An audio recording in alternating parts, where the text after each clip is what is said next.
Members of the National Union of Mineworkers have arrived at the union buildings. They are protesting against independent power producers and looming retrenchments at Eskom, among other things. eNCA's Lirandzu Themba is following that protest for us. Lirandzu, can you give us a description, set the scene for us? What is happening at the union buildings behind you? Well, the march that started off about an hour ago has reached the union buildings here at the South Lawns. What you are seeing behind me is, of course, the sea of red T-shirts.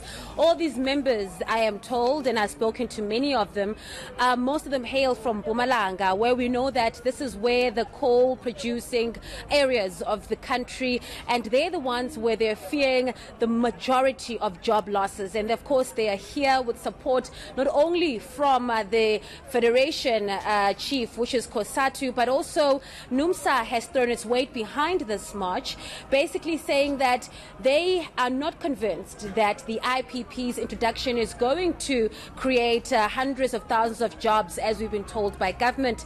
In fact, NUMSA is of the view that more jobs are going to be lost, even though the IPPs are said to be creating about 30,000 jobs, as we know.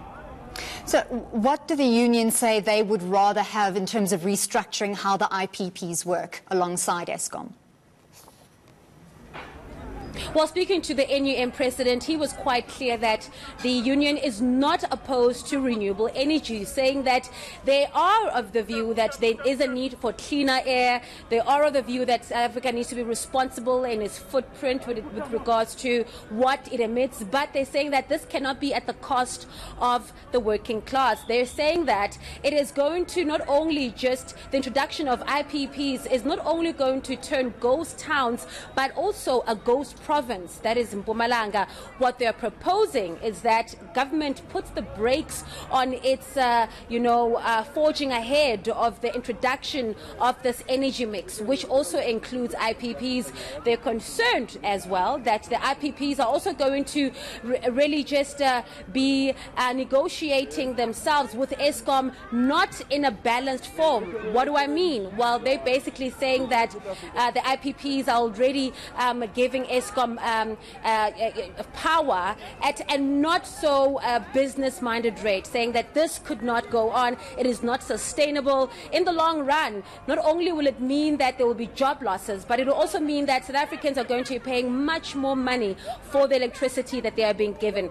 And of course, speaking to the president of COSATU, she basically told me just moments ago, saying that they believe the introduction of IPPs is a deliberate act against the working class. So it's all those unions that are gathered here behind me. They're going to be handing over a memorandum of demands to the Minister of Energy, Jeff Radebe. We understand that he is going to be accepting this memorandum.